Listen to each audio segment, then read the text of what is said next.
Yes, in connection to the earlier parliamentary inquiry, Madam Chair, I have already related the value of tradition. Parliamentary procedures, Madam Chair, grow from or are enriched by traditions, experiences, and precedents collectively gathered by the House of Representatives over years, and the institution keeps them well. That is why, from my entry in 2004 or the 13th Congress until today, I have observed the observance of that well-kept tradition.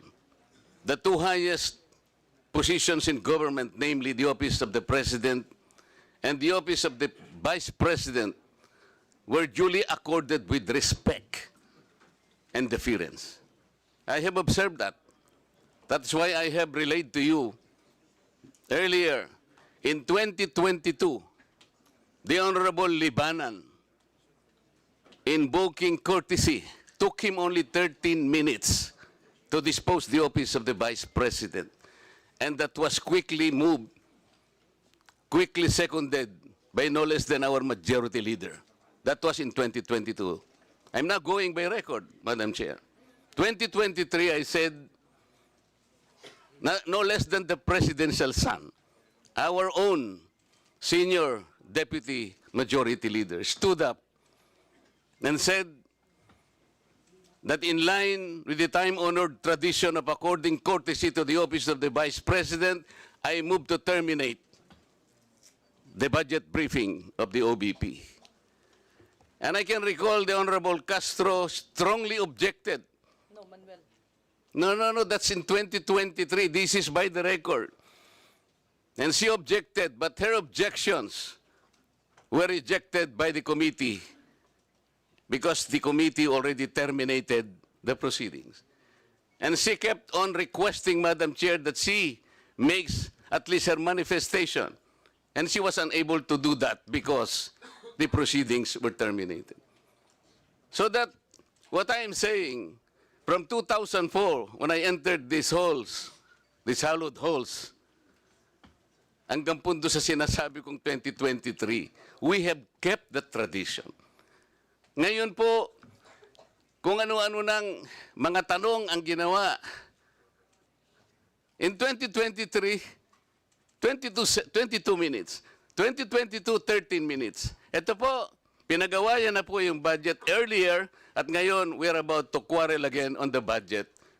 Ang tanong ko nga po ngayon, dahil nga po sa nangyayari ngayon sa budget ng Office of the Vice President, and despite her manifestation that she will no longer defend her budget because she forgoed, sabi niya, I will forgo my opportunity to defend the budget of the OVP for 2025 by way of question and answer, and I will leave to the House of Representatives to decide such proposal as presented.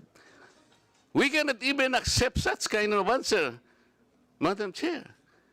What do we need her to articulate for? So ang pinag-uusapan po natin, wala na po ba yung respeto sa tradisyon na yun? Kagaya po ng binabanggit ko, every time mag-i-interpellate po dito, Madam Chair, because of that tradition, it's always the member of the minority who will start the interpellation because we have kept that tradition. Ang dami po. Ang dami ko pang sasabihin sa inyo, haba lang tayo. So the question is, when we did that to the Vice President earlier, now we're doing it now, are we now setting aside this tradition? That's number one question. Number two, is this committee authorized to set aside the tradition? Your Honor, short answer is no to both questions. Okay. If that is the answer, Madam Chair, and we are all bound to respect one tradition so sacred in our hearts, because we are called honorables in this house. We cannot be honorables if we cannot honor our own tradition. We are defined by what we believe as a tradition in this house. So if we are now all amenable that we have kept that tradition, no longer questions are being asked, then I will respectfully move, Madam Chair, to terminate the budget of the OVP for 2025. I object, Madam Thank Chair. you. I object. Madam Chair, I There's a object. motion to terminate the budget briefing of the OVP, but there is an objection, so we divide the House. The chair has decided to divide the House. So those Madam Chair, in favor as of the motion, a rule, we usually deliberate Those- before we vote. those in favor We deliberate. of the motion, please raise your hand.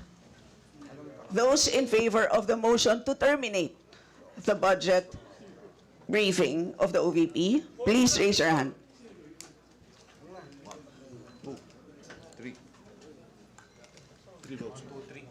All those against. Those who are not in favor of terminating, raise your hand.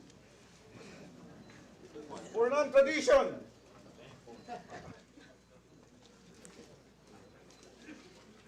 Okay.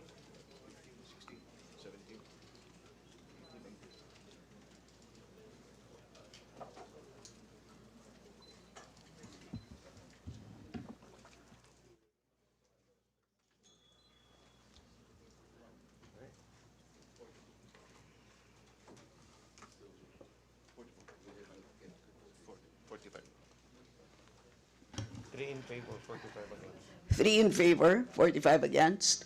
Motion is The motion lost. is Lost. lost. Madam Chair, I thought we have kept the tradition.